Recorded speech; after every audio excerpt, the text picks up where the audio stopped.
வணக்கம். மூகா டிவி நேயர்களுக்கு என்னுடைய நெஞ்சார்ந்த வணக்கங்கள். இன்றைய தினம் கடன்களில் இருந்து விடுபடுவது எப்படி என்பதை பற்றி நாம் சற்று சிந்திப்போம். எவ்வளவோ பரிகாரம் பண்ணிவிட்டோம், எவ்வளவோ பரிகாரங்கள், கோயில்கள், எத்தனையோ முறைகளில் நாம் ஃபாலோ பண்ணி எதை செய்து பார்த்தோம். கடன்கள் நிவர்த்தி அடையவில்லை. என்ன காரணம்? எண்கணிதத்தில் இதற்கு தீர்வு உண்டு. எண்கணிதம் மூலம் நாம் அந்த கடன்களிலிருந்து விடுபடுவது எப்படி என்பதை சற்று நான் இன்று விளக்கமாக கூறுகின்றேன். உதாரணத்திற்கு, ஒருவர் கடன் வாங்கியிருக்கிறார். 2 வருடங்கள் திருப்பி கொடுக்கிறேன் என்கிறார், முடியவில்லை.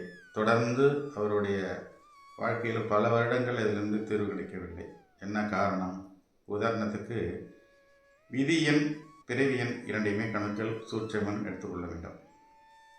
பிறவி எண் 2, விதி எண் 9 என்று வருகின்ற பொழுது இவர்களுக்கு பெயரில் சில மாற்றங்கள் செய்து கற்களின் மூலமாகவும் அதற்குரிய ஒவ்வொருத்தருக்கும் ஒரு தெய்வங்கள் வரும்.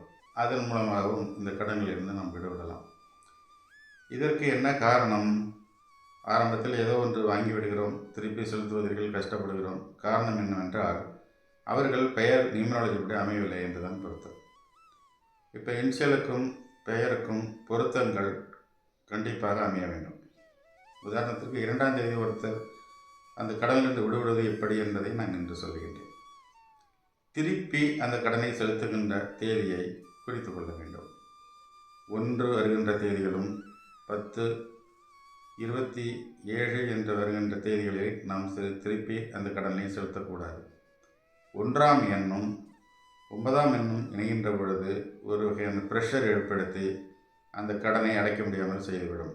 அப்பொழுது 2ஆம் எண்ணிற்கு என்ற சாதகங்கள் 7ஆம் எண்ணும் திங்கட்கிழமையும் செவ்வாய்க்கிழமையும் சாதகமாக வரும்.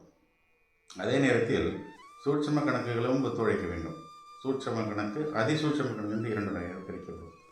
அதில் தான் ஒருவருக்கு பெயரில் சில மாற்றங்கள், பெயரை முழுவதுமாக மாற்ற வேண்டும் என்ற அவசியம் இல்லை.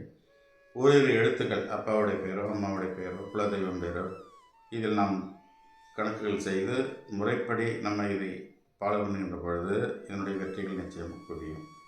அதேமாதிரி கடன் அடைவதற்கென்று சில நாட்களும் கிழமைகளும் உண்டு. அதில் பார்த்தால் 9, 18, 27, விதி எண் 9 செவ்வாய்க்கிழமை கூடி வருகின்ற நாட்களில் எப்படிப்பட்டாவது கடனை அடைக்க முயற்சி செய்ய வேண்டும். ஒரு சிறு தொகையை அடைத்தால் பிறகு வருகின்ற நாட்களில் வரும் செவ்வாய்க்கிழமைகள் கொஞ்சம் கொஞ்சமாக அதனுடைய கடன் சுமைகள் குறைய ஆரம்பிக்கும். இது அனுபவம் கண்ட உண்மைகள். நிறைய பேருக்கு செய்து கொடுத்து பலன் அடைந்திருக்கிறார்கள். மற்றபடி செவ்வாய்க்கிழமையில் செவ்வாய் ஓரைகளில் திருப்பி செலுத்துவது என்பது முக்கியமான குறிப்பு.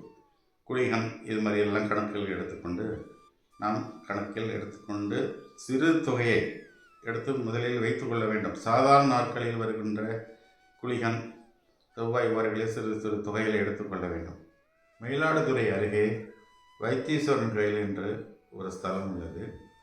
அங்கு முருகன், பெருமாள், மற்றபடி செவ்வாய் கிரகத்திற்கென்று தனி சக்தி உண்டு. கடனை குறைப்பதற்கான அனைத்து வகையான அம்சங்களும் அந்த செவ்வாய் பகவானுக்கு உள்ளது. ஒரு செவ்வாய்க்கிழமையில் அங்கு சென்று அந்த அரளி பூக்களாலும் செம்பருத்தி பூக்களாலும் அர்ச்சனை செய்து சிறு தொகையை அதன் பாதங்களில் சமர்ப்பித்து திருப்பி வீட்டிற்கு எடுத்து வந்து பூஜை ரூமில் வைத்துக் கொள்ள வேண்டும். மேலும் நாம் கடனை அடைக்கின்ற போது அந்த சிறு தொகையிலும் கலந்து இணைத்து கடனை கொடுக்க வேண்டும். மேற்படி மறுபடியும் ஒவ்வொரு செவ்வாய்க்கிழமையும் சென்று அதனுடைய பலாபலன்களை அனுபவிக்கலாம். தொலைதூரத்தில் உள்ளவர்கள் ஒரு முறை சென்று அதனுடைய அந்த நான் சொல்வதை ஃபாலோ செய்து கொள்ளலாம். மற்றபடி கடனை அடைக்கின்ற பொழுது பிங்க் கலர் துணிமணிகளை உபயோகப்படுத்துங்கள். பிங்க் கலர் என்பது கடனை அடைப்பதற்கான கலர். அந்த பிங்க் கலர் செவ்வாய் 9, 18, 27 கூட்டி வருகின்ற 9 இது மாதிரி தேதிகளில் நாம் கடனை செலுத்துகின்ற பொழுது மிக விரைவில் உங்கள் கடன்கள் அடைபடும். இது நிச்சயம் வெற்றி உறுதி. மற்றபடி எவ்வளவோ பரிகாரங்கள், கஷ்டங்கள், சாமியை வெறுக்கின்ற அளவுக்கு வருகின்ற பொழுது இந்த முறையை நீங்கள் ஃபாலோ செய்து பாருங்கள். மேற்கொண்டு என்னிடம் தொடர்பு கொண்டு சந்தேகங்களையும் தீர்த்து கொள்ளலாம். மறுபடி நிறைய ஸ்தலங்கள் இருக்கின்றன. இப்போ மயிலாடுதுறை அருகே உள்ள ஸ்தலம் என்பது மிக பிரசித்தி பெற்றது. அது இல்லாமல் முருகன் ஸ்தலம் திருச்செந்தூர் சென்று வரலாம், திருத்தணி சென்று வரலாம், அங்கே உள்ள செவ்வாய் பகவானை வரலாம்.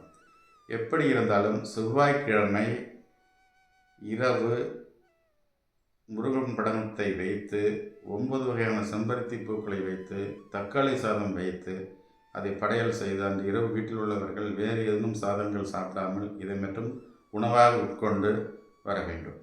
அந்த நேரங்களில் சிறு தொகை எடுத்து வைத்து மறுபடி கடன்களை அடைக்கின்ற பொழுது அந்த தொகையை இணைத்து விட வேண்டும். மேற்கொண்டு இப்படி செய்கின்ற பொழுது அதனுடைய சக்திகள் கூடி, நல்ல சக்திகள் கூடி இந்த கடன்களை குறைப்பதற்கான அந்த வழியை திறந்துவிடும். இதை நீங்கள் நினைவில் வைத்துக் கொள்ளுங்கள். மற்றபடி இதில் ஏதும் சந்தேகம் இருந்தால் என்னை அணுகி சந்தேகங்களை தீர்த்து கொள்ளலாம். பிங்க் கலர் அதிகமாக யூஸ் பண்ண உங்களுக்கு கடன் சுமைகள் குறையும். அனுபவம் கண்ட உண்மை. இந்த வெட்ட வெளியில் நாம் பிரபஞ்ச சக்தியையும் இணைத்து ஆன்ம ரீதியாகவும் முன்னோர்களை செய்த கர்மாக்களின்படியும் தான் இந்த கடன்கள் நம்மை தேடி வருகின்றது. அவர்களை நினைத்து மற்றபடி நாம் பூஜை செய்து முடிந்த அளவில் சைவத்திற்கு அன்றைய தினம் சைவமாக இருந்து அதனை செய்யலாம். சைவமாக இருக்கின்ற மிகப்பெரிய அளப்பரிய சக்தி உண்டு. மற்றபடி அசைவம் சேர்க்கின்றவர்கள் மற்ற நாட்களில் வைத்துக் கொள்ளலாம். சைவம் என்பது மிக முக்கியமான ஒன்று. கடல்களை அடைகின்றவர்கள் சில குடும்பங்கள் சைவமாக மாறிவிடுகிறார்கள்.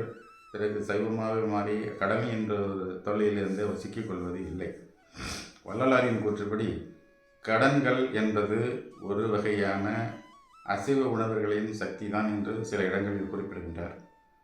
ஆகையினால் சைவ உணவு பெரியவர்கள் மேற்கொண்டு இதனை வழிமுறை செய்து கடன்களிலிருந்து நாம் விடுபடலாம். மற்றபடி கணக்குகள் என்பது மிக முக்கியம். வரவு செலவு கணக்கு சரியாக எழுத வேண்டும். அதில் எந்த குளறுபடியும் இல்லாமல் செய்கின்ற பொழுதுதான் இந்த கடன் அடைவது நிவர்த்தி அடைகிறது. ₹1 இருந்தாலும் கணக்கில் சேர்த்து விடுங்கள். அப்பொழுதுதான் இந்த கடன்கள் அடையும். திங்கள் என்ற இரவே சிறு தொகையை எடுத்து வைத்து விடுங்கள். நாளைக்கு செவ்வாய் என்று செவ்வாய் ஒரே குளிகன் நேரம், இது மாதிரி நேரங்களில் நாம் இதை அந்த குறிப்பிட்ட கடன் நிதி நிறுவனங்களுக்கோ மற்ற நபர்களுக்கோ கொடுக்கின்ற பொழுது இது குறைகின்ற முதல் நாளையே நாம் ஆன்மீக ரீதியாக செலுத்துகின்ற பொழுது இரவு 10 மணி அளவில் நாம் நினைத்து அதை உறங்க செல்கின்ற பொழுது இதை மனதில் நினைத்து கொள்கின்ற பொழுது மறுநாள் செயலுக்கு தொடங்கிவிடுகின்றன. இது அனுபவம் கண்ட உண்மை. அடியில் கண்ட என்னை தொடர்பு கொண்டு என்னை நேரில் சந்தேகங்களை தீர்த்து கொள்ளலாம். இதற்கு மேலும் என்னை ஃபாலோ செய்து இதில் விடுபடுவதற்கான அனைத்து வகையான வழிமுறைகளையும் நான் கூறுகின்றேன். உங்கள் வழிகாட்டி எண்கணித நிபுணர் கிருஷ்ணமூர்த்தி வேதாரண்யம். வணக்கம்.